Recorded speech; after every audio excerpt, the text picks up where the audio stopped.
The clinical smell of bleach and metal hung heavy in the air, mingling with the faint hum of machinery. Beneath the surface, the silence felt deliberate, as if the walls themselves were conspiring to keep secrets. Dr. Nikolai Orlov adjusted his glasses, his hand steady despite the weight of what he was about to witness. In a chamber behind layers of reinforced glass, 5 individuals sat in eerie stillness, their faces gaunt and eyes wide with a vacant intensity that seemed unnatural. The air around them shimmered faintly, the only sign of the experimental gas pumping steadily into the room. It was 1940s Russia, deep in the shadowy corridors of a research facility hidden from the prying eyes of the world. The experiment was simple, or so they claimed. Keep the subjects awake for 30 days, observe the effects, and prove that sleep deprivation could unlock untapped human potential.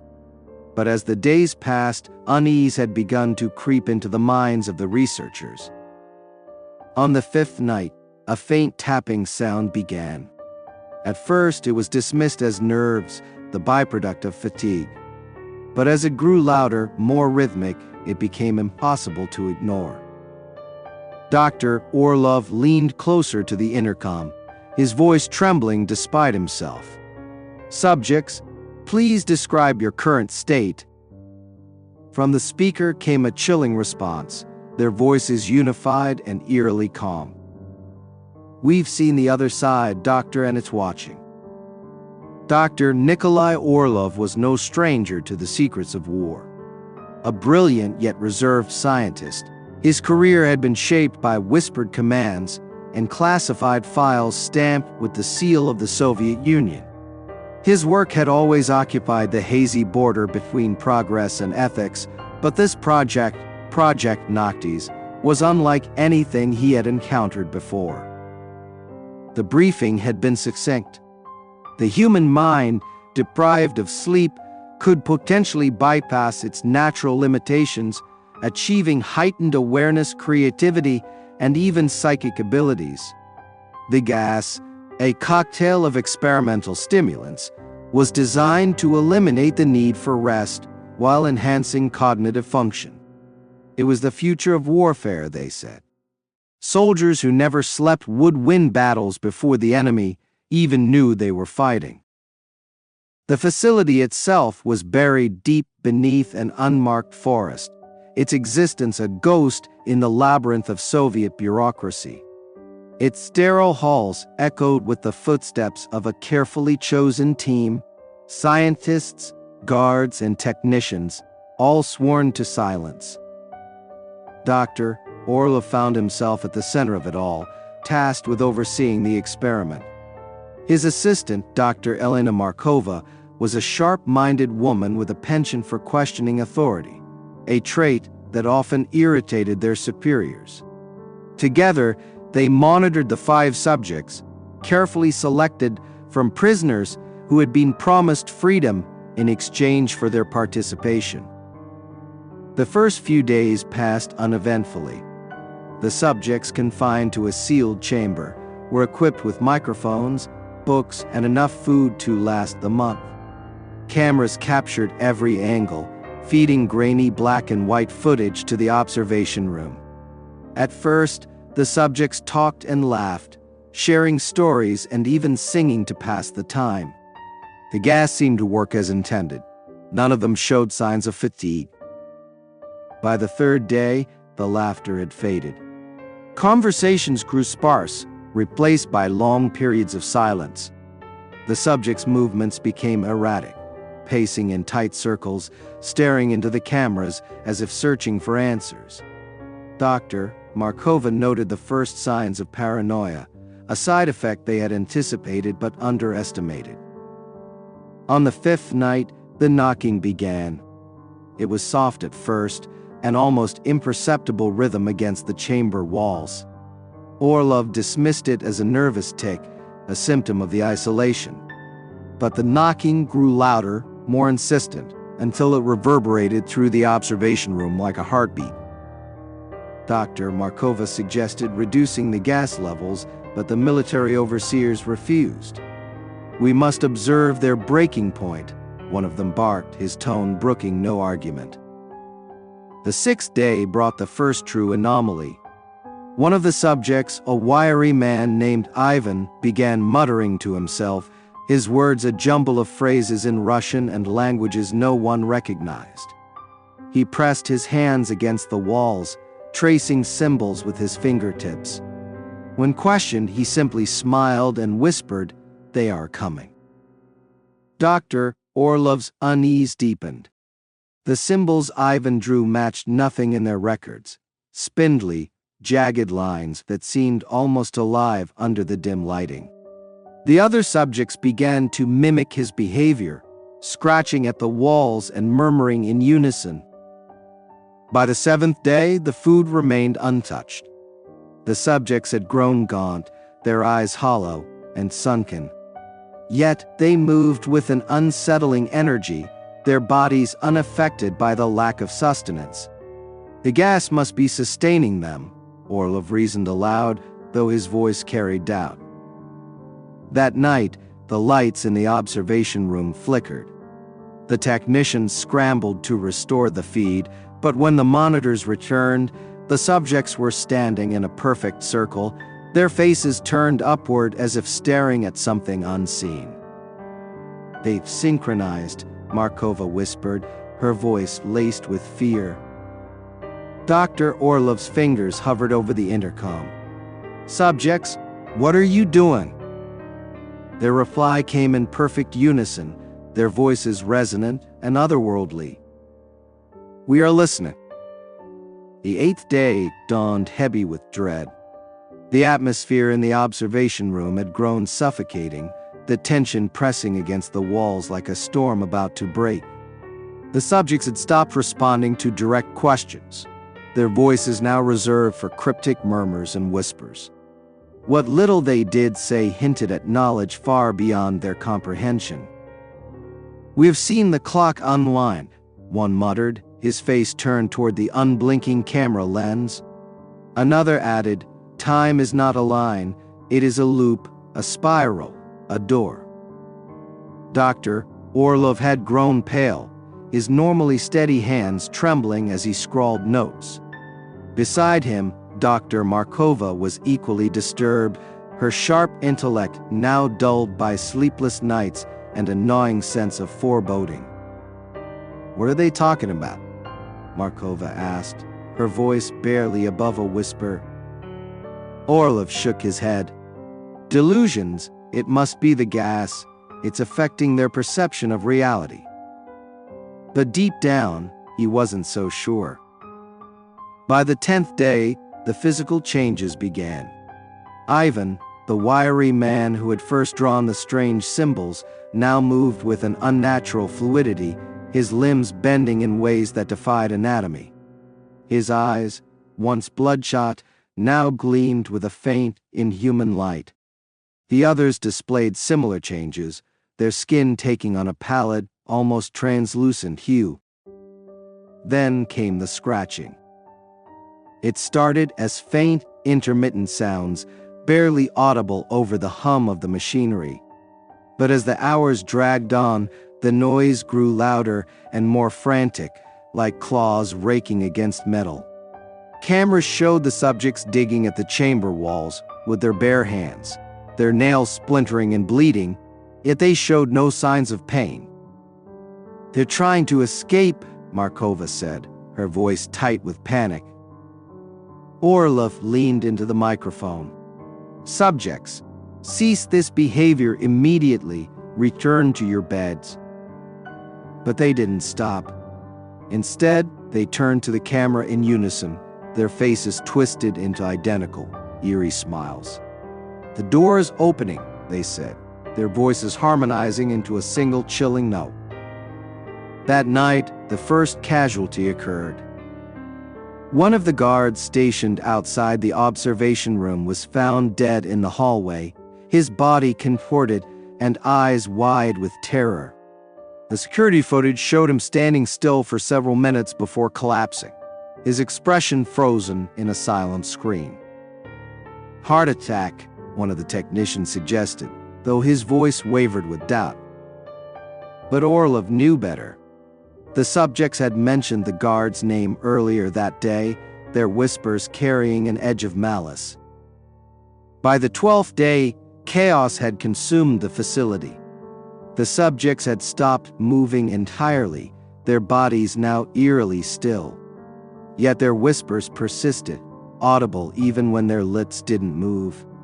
The symbols on the walls had grown more intricate, their lines seeming to shift and writhe when viewed for too long.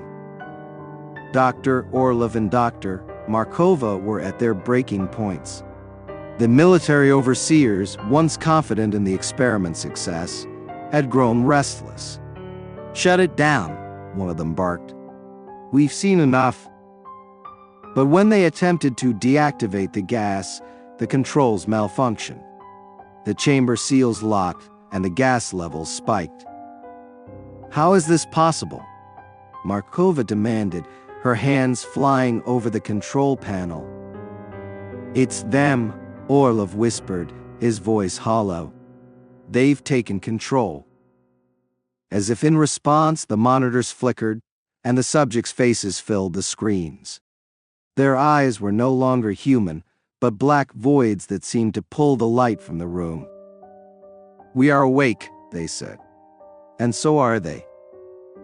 On the 13th day, silence descended upon the facility like a shroud. The scratching, the whispers, even the hum of the machinery, all had ceased. It was a silence so profound that it seemed to amplify every heartbeat, every ragged breath of those in the observation room. Dr. Orlov stared at the monitors, his mind racing with possibilities. The subjects had not moved for hours, their bodies rigid and unnaturally posed like marionettes abandoned mid-dance. Their faces were frozen in expressions of ecstasy, mouths slightly agape as if listening to some divine symphony. "They're waiting," Orlov murmured, his voice barely audible. "For what?" Dr. Markova demanded. Orlov turned to her, his eyes hollow and distant. "For us." Before she could respond, the lights flickered and a low hum began to vibrate through the walls. It was not the familiar hum of machinery, but something deeper, resonating at the edge of perception, a sound that felt ancient and alive. On the monitors, the symbols etched into the chamber walls began to glow, their lines pulsating with an unnatural rhythm. The subjects moved in unison, their bodies jerking upright like puppets on invisible strings. They turned to face the cameras, their void-like eyes locking onto the observers. "Join us," they said, their voices layered with tones that seemed to echo from every corner of the room. Orlov felt a pull, an almost physical force that drew him toward the monitors. He could hear it now, the whispers, not from the speakers but from within his own mind. They spoke in a language he couldn't understand, yet their meaning was crystal clear: surrender. "Become." "No," Markova gasped, clutching her head. "Don't listen to them." But it was too late. The guards in the room had already succumbed, their weapons clattering to the floor as they marched toward the chamber door with vacant expressions. The door hissed open, though no one had activated the controls. The gas poured out in a thick, luminous cloud, swirling with colors that defied description. It coiled and twisted like a living thing, filling the room with an oppressive heat. "Orlov!" Markova shouted, grabbing his arm. "We have to leave now." But Orlov was transfixed, his eyes locked on the monitors. The subjects were no longer human. Their forms had twisted and elongated, their limbs stretching impossibly long. They stood like grotesque titans, their presence overwhelming even through the screens. "We are the bridge," they intoned.